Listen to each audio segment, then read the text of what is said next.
Young world. So the other day I was saying some video, something to do with the blood. So I was like, I'll tell the story on a different video of why I didn't join the Bloods gang.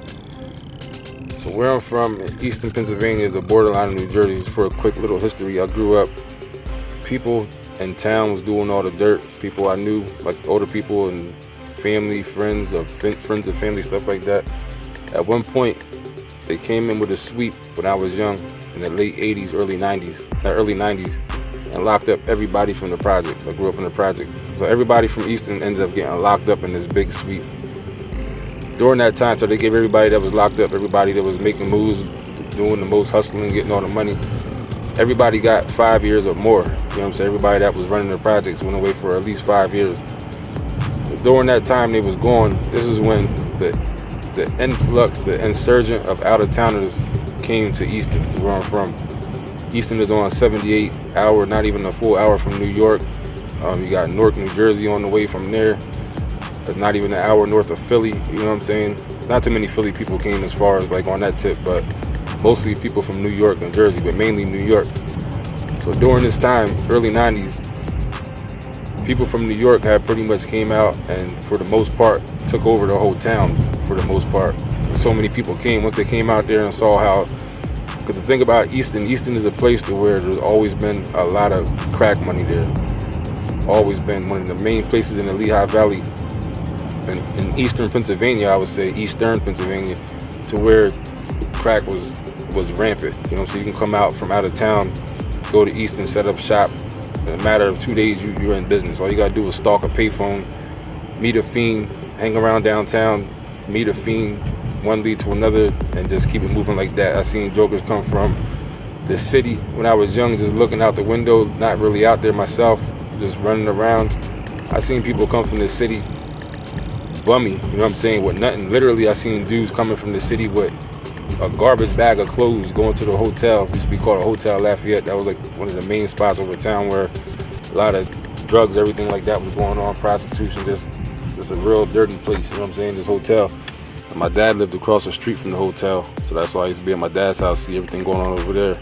And it was Lebanese Mafia who owned that hotel. They still probably do. There's a lot of Lebanese in Easton. It was Lebanese Mafia that owned that hotel over there.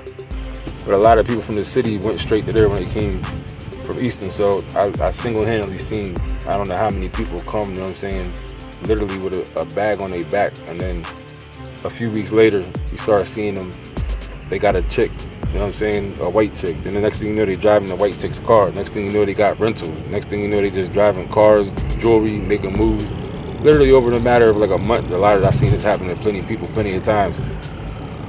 So that's what I grew up seeing. So that was early 90s. All the people got taken away. The local people that was running it locked up. So an influx of out-of-towners started coming in, like a huge influx. So naturally, growing up, I mean, all I knew about from New York back then was what I heard on music, songs and stuff like that. You know what I'm saying? Jokers look dangerous, acting dangerous, stuff like that. You're growing up seeing this stuff. So, of course, the first reaction is you cautious of these dudes. You know what I'm saying? And not only that, by this time I had a couple run-ins with a couple out-of-towners just growing up, just random stuff in the street. You know what I'm saying? Of course, they coming from New York, coming to a smaller place that's a lot slower pace. You know what I'm saying? Smaller place, slower pace. Of course, they're looking at dudes like dudes is food. You know what I'm saying? They're not going to be respecting the people that's from the town. That's just a natural mentality of out-of-towners going somewhere, especially if they're on that bullshit, you know what I'm saying, that extra shit. That's how they're going to be addressing people. So I've been in a couple of running, nothing major, just little things here and there, you know what I'm saying, small little stuff that I didn't forget, you know what I mean? But also these little things that was happening as I was growing up, these are the little things that started pushing me into being a certain type of individual, you know what I'm saying, pushing me to be a type of individual to where you feel like you want to, you know what I'm saying, because you know what I'm saying, like to be on that extra stuff myself, because you're not going to just be a victim. Eventually you're going to be like, you know what, this is not what I'm doing. So little things like that is what turned me to be a different type of person, these little encounters as time's going on, you know what I mean? Amongst other things, but this is a big contributor to how I became a certain way. And as time's going on, that went like that for a while, just them coming out, you've seen who they are, you know what I'm saying? And then And this is back when the gangs that were coming from New York back then were gangs, Sex, Money, Murder. That was one of the gangs that was out there. The Cash Money Boys was out there. Who the Cash Money Boys ended up doing a infamous murder out there, which has like been on Forensic Files. They killed this young girl named Racheza Williams. She was 13. She was from New York too. She ran away with them, came to Easton trying to get money. And this hurt me a little bit because I was liking the girl. You know what I'm saying? They used to call her Buffy, or Buffy and Monteron, they used to call her. But I started liking her. She used to always be, because at this point, like I said, my dad lived over by that place, but up the street, I lived on 6th Street, which is like over town. It's called area called over town. And the girl used to be all around there because she was basically the runner for them dudes, running mad drugs here and there. So she was always seen walking around. So I used to be seeing her, talking to her. Like I said, I started liking her. So it kind of hurt me a little bit. That was like the first chick I knew, a person like that up close that got killed like that. I think they ended up torturing her, killing her. She allegedly stole some of the work. They went caught her, you know what I'm saying? That's the story. Allegedly ended up torturing her in this basement. Did mad crazy stuff to her. It was like a crazy case. And it was a famous case because this was like one of the first cases that dealt with Forensic Files on a big scale. They caught the one dude because he had gum. He was chewing gum. He left his gum at the scene. They matched his gum to his prints, all this DNA stuff. So that was like how that blew up. And there's still one dude that has been on America's Most Wanted and everything. This dude they call Wild Man. Which all these dudes I knew from when I was young, because when they came out to Easton, they was at my boy's mom's house. One of my boy's moms, she was getting high. So there'd be all kind of hustlers in there, you know what I'm saying, staying there, doing what people do. Now you call it trap house, whatever you want to call it, setting up shop over there, getting money out of there. So I used to be around them when I was younger, just on some younger type stuff. Seeing what they was doing, that's how I started getting familiar with out-of-towners, like up close like that. You know what I'm saying? Just by them because I met a lot of them just through my boy's mom's house. You know what I'm saying? So that was back then. So I started to kind of mingle and get to know out-of-towners, people from New York, on like a more personal level through stuff like that. Then you start hanging around, trying to get a little bit of money here and there, make a run for somebody or something. Even if it's like to the store, you know what I'm saying, get a couple dollars. Have you go drop something off, you know what I'm saying, get you a couple dollars like that to somebody, like little stuff like that. So as this is going on, it's like I said, this is mid-90s now. I'm starting to get locked up, juvenile detention, back and forth, getting in trouble, catching charges, in and out of juvie, going away for months at a time, come back. So as this is going on in early, middle to getting to the late 90s, the out-of-towner thing is just more and more like an influx.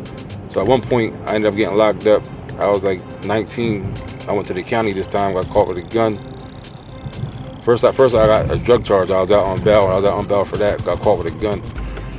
So once it was all said and done, I ended up doing 18 months for that.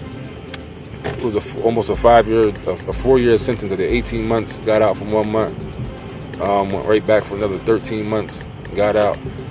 So by the time all that happened, this is when the Bloods have really came into the neighborhood, into Easton. This is when, well, I gotta say, there was one incident before that. They had a thing called Operation Trigger Lock, a big FBI state police sweep, and they rounded up a whole bunch of Bloods from New York and a couple people that they recruited that was from Easton. So that was actually the first time that I heard of the Bloods, and that was like 95, I think, or something like that. But when that happened, it was so weird because I was just like, there's no such thing as a Blood from the East Coast, from New York. Like, I did know a couple of them dudes. I knew a couple of the people that was from Easton that got caught up, that they recruited, and I didn't know one or two of the New Yorkers that was the Bloods. But even then, I did see them around the streets before that, here and there, little red flags and stuff like that. But it wasn't something I took serious. I was just, because I wasn't up on the politics of the prison, the New York prison, and how the Blood started there and came out, stuff like that, and became on the East Coast. So when I seen it, I just thought it was just bogus, you know what I'm saying? Seeing these Bloods from New York, I'm like, how are the Bloods in New York all of a sudden? It don't even look right. Like, so I thought it was just something bogus just from seeing that back then. My initial seeing it initially, the Bloods. But as time went on, you start seeing, like, that was a sweep, and they took all them out. So at one point, like I said, we heard of it, but then they rounded damn near every one of them up at one point. So you stopped seeing Bloods around the area now. There really was no more Bloods. They were just on the regular New York shit. Calling themselves by the blocks, you know what I'm saying? But like I said, Sex Money Murder was already out there, and the Cash Money Boys was already out there. A couple people from each one of them. So then, like I said, I got locked up. Did the 18 months, came out for only 1 month. Went back for 13 months, came back again. And this time when I came out, that's when the Bloods have re-emerged back into the town. Now when I come out, there's Bloods everywhere from New York, and a couple people they recruited from Easton. They was all over the place. And I came out like, what the hell is going on? And I was looking around like confused, like, this is what we doing now out here. And I was like, a couple of people I knew was even down with them, that I was running with before I got locked up, that I knew just from back in the day, they was down. So I'm looking around like, so this is what it is now, you know what I'm saying? So my first initial reaction, I wasn't feeling it, just because I felt like it was some following type stuff, because we wasn't on no Bloods Crip type stuff out there, you know what I'm saying, where I'm from. And like I said, even then, I didn't really even believe in the New Yorkers being Bloods, because it just didn't look right from, I didn't know New Yorkers as being Bloods like that. And these jokers here was real Bloods, you know what I'm saying? And by real, just definition of dudes that's really in the streets doing stuff, getting money, busting a gun, you know what I'm saying? All that type of stuff. They was real Bloods by that standard. And a couple of them I already kind of knew a little bit before they became Bloods, you know what I'm saying? But they was definitely some real Bloods doing that was there when I came back. Most of them was from Brooklyn. A couple of little spots in New York were mostly from Brooklyn. If I ain't mistaken, it was like 9 Trey. I don't want to say for sure, because I could be mistaken, but if I'm not mistaken, it was 9 Trey Bloods, if I'm not mistaken. So that went on. So then we was getting money in my boy's sister's spot where she was at, because she was out there. Had this joker over there with her. They ended up having a fallout because he was getting money there. They was getting money together. So once her boyfriend left, me and my peoples, which was his sister, her brother, and a couple other my peoples, started bumping out her spot, and it was in the projects, and it started taking off. You know what I'm saying? Because dude already had it kind of jumping before he dipped, and plus these New Yorkers was out here in other little spots in the projects doing what they was doing. So it was just like a hub for fiends to come to the project. You can literally be out in the projects and come up in a couple hours, you know what I'm saying, back then, easily. Make a couple hundred, be a couple people out there in one spot, but all y'all make at least a couple hundred in a couple hours. You be out there all day, you can easily make a stack. Everybody that's out there, you know what I'm saying? So as this is going on, there was some of the Bloods around. The people I knew was there, like I said, from my boy's sister's house, and some of the Bloods was around already that they was messing with. They wasn't too much trying to be on some territorial, disrespectful stuff, but just a little bit here and there. I started seeing a little bit of stuff like, one time a fiend came up, a Cuddy came to my boy, was about to serve him. You know, he did serve him. And the one Blood dude that was kind of hanging around but wasn't really down with the spot like that, but they was messing around, like snatched the money out of the dude's hand, out of the fiend's hand. He was, cause, you know what I'm saying, my boy served him, the fiend about to give him the money. The Blood dude, the New York dude, ended up snatching the money out of his hand. And I was like, that turned me straight off. I'm like, what's going on? I looked at my peoples, like, he was just cool with it. He was just like, he wasn't worried about it, you know what I'm saying? Because the dude owed do money, but even then, I felt that they were disrespectful, because you already see what he's doing, you know what I'm saying? You already gave him the work.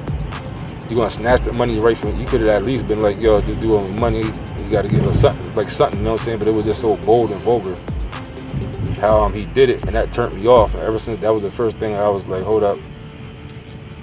I started looking around, you know what I'm saying, noticing little different stuff from being out there, that, and little things like that. The jokers running up trying to intercept cells, you know what I'm saying, people that might come in there to mess with you that you know, they come and jumping up, cut them off at the street before they get down to by the houses so you can serve, like little things like that. And I'm like, man, look, I'm not feeling this. I'm like, I don't know what y'all out here doing, but this is not, I'm not going to be out here doing, I'm not feeling this. This is not what I'm not on this, you know what I'm saying? I'm out here trying to get money. And ain't nobody gonna be coming around doing no shady shit like that, because how you gonna do that? You can't be like this around people and then just be letting shit slide and it's gonna be all good, because like the old saying goes, you give her a joker an inch, you gonna take a mile. You know what I'm saying? You got to nip shit in the butt immediately, especially stuff like that. Let nobody even get comfortable, because even if they wasn't on no totally beastin', totally Debo type stuff, they will be after that. If they see they can, you know what I'm saying, do little stuff like that. And so I was like, nah, I'm not doing this. So that was where the parting of my idea of thinking I'm going to be down with the Blood started, right then and there. It didn't take much longer for a couple of weeks after that before I knew I was like, I'm not doing this. So now the problem becomes to where now I'm up here in this spot. We getting money, me and the people I'm with. One or two of them kind of messing around with the blood dudes. I'm not. One or two others ain't. And I'm like, I'm here. Like, I'm already here doing what I'm doing. I'm getting this money. I'm not going nowhere. You know what I'm saying? I don't know what's going to happen with how this is going to turn out, but whatever it's going to have to be, it's going to have to be, because this is where I'm from. I grew up right here. You know what I'm saying? I'm not going nowhere. This is where I'm from. I'm already getting this money. I'm used to getting this money now. Ain't nobody. I'm not going to stop getting this money over here. So it's just going to have to be whatever it's going to be. You know what I'm saying?